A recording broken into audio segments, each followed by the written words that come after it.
Welcome back to Where You Live with Gene and Tony.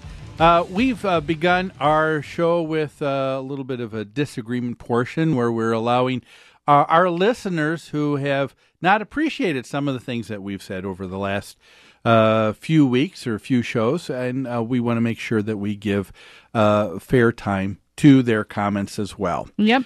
And folks, if you're just joining us, of course, we are broadcasting from the Concierge Landscape Studios. We're brought to you this hour by Extreme Exteriors. And all of this has to do with the fact that we do have a hotline, and we encourage people to call us. A lot of people tell us that they like the show. They've appreciated a lot of things that they've heard, but some people don't agree with the things that we say, and that's okay. That's what we're talking about this morning. Yeah. Our hotline number is 952-224-2668. You can call that anytime and leave a message with your opinion, your concerns, or your questions. Yes, and so we were dealing with a person, Judith Corey, who had commented to us about our August 21st show. She didn't appreciate comments that we made. And again, I'll just read it. She says, for you guys to say, I love my HOA because in exchange for giving up private property rights, I don't have to shovel snow. What a sad comment. You deserve no rights if you so easily give them up. Sick, diseased are our current HOAs.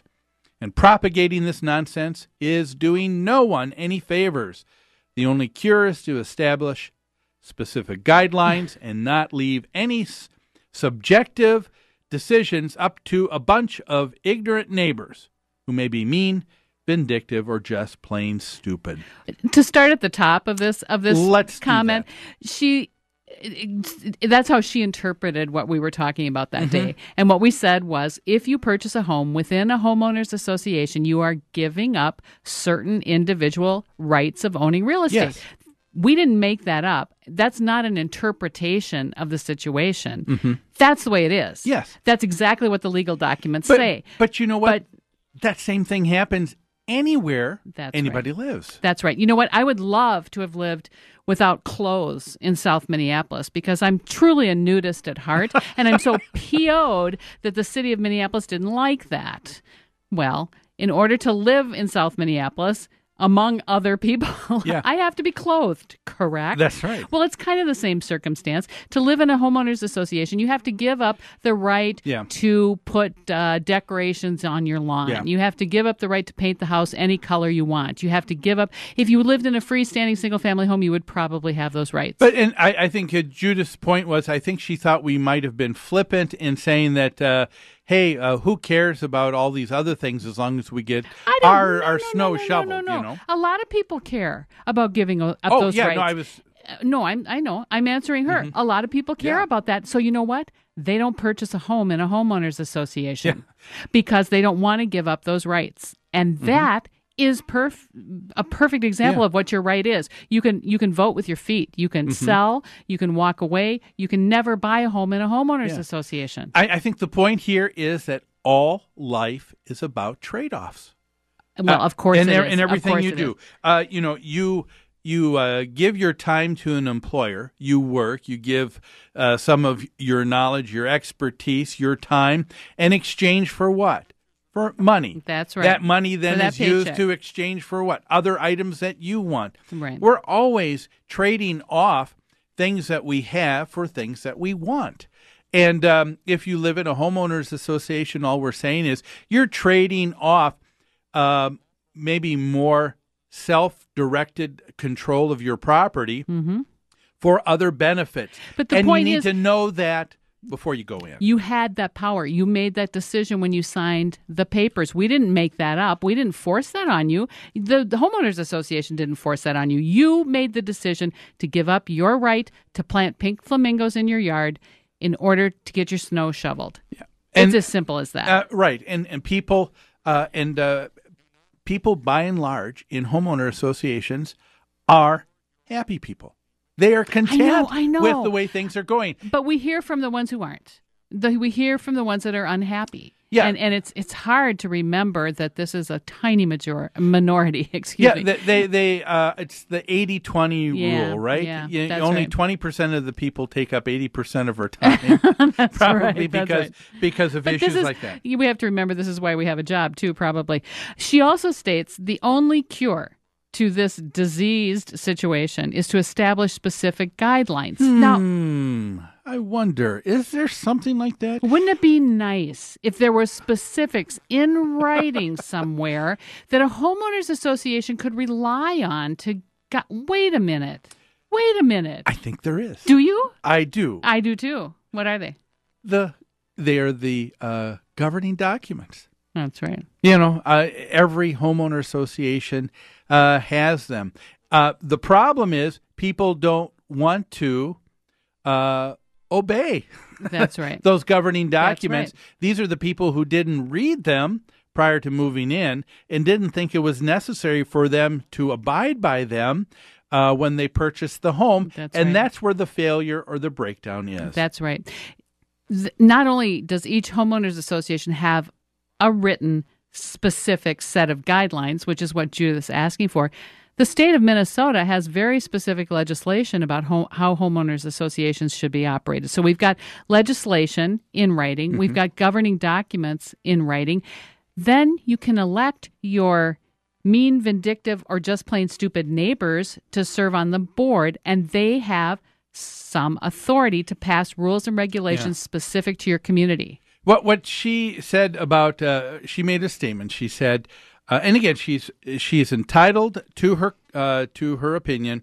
She said to be able to leave decisions up to a bunch of ignorant neighbors is stupid.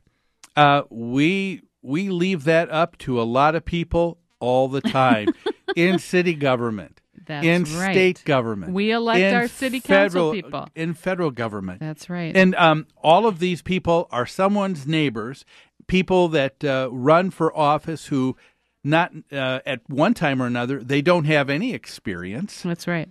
Yet they run because they're serving, they're trying to get things done for governing that community, whether That's it's right. a city, a state, and or the Judith, nation. What your power is, what your right is to vote for someone else.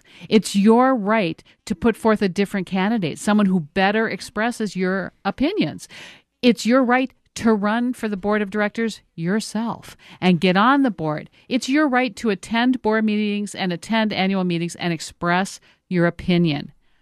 If your neighbors look at you and say, you know what, we don't care about that, no one else wants that, then you know that you're alone in your, you know what I mean? You're alone in this, and that you're not going to get the support of your neighbors, so you need to give it up. Yeah, you have no one to blame but yourself if you're not involved in that process. Well, and I mean, and that happens. I mean, nationally, take a look at that. How many people actually vote for the office of president of the United States? I think it's about 50%, if I'm not mistaken. Some years maybe a little bit less, some years a little bit more. And that's when we've had very close elections in some years when there was actually less than 50% of the nation that actually voted, and then people are upset because of who was elected. And you know what people say, and you know what people like Judith will say. It doesn't matter. I can't get on the board. It's the same people that are always running. The same people are always going to serve on the board. There's nothing I can do about that. I'm just one person. You know what? Then you have chosen to be a victim. You have chosen to take the stance of someone who's victimized by the system because you won't stand up and do what you can. I call that rationalization. It's just giving a good reason for the real reason, to say that, well, it doesn't matter. You don't know that because you weren't involved. Right. I mean, that is probably something we've said over and over again to other people who've been on the show as well when they have started to get upset. Case in point, last week when we were talking to Ms. Harvella Jones, about that, an issue. We asked well, did the homeowner actually contact the board before just making those changes? Well, no. Well, we don't know then what the board would have said. That's right. We don't know That's how right. they would have responded. That's right. I don't mind passion. I don't mind anger. I don't mind disagreement. It's express yourself in the right venue and express yourself where you can make a difference. Mm-hmm. To just carp and carp and carp to your neighbors or online is not producing anything. Yeah, it's an electoral process. It may not be perfect, but it's the best one around, I Yes, think. it is.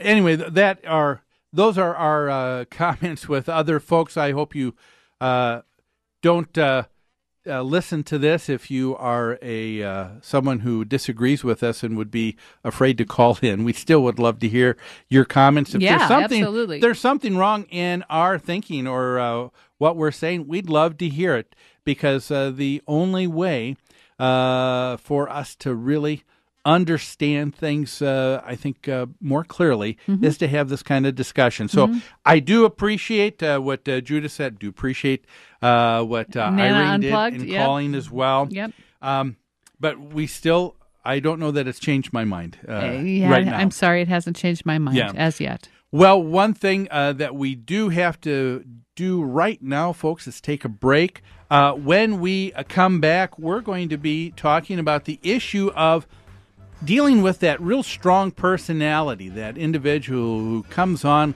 like gangbusters on a board of directors. How do you deal with those tough personalities? More on Where You Live with Gene and Tony after this.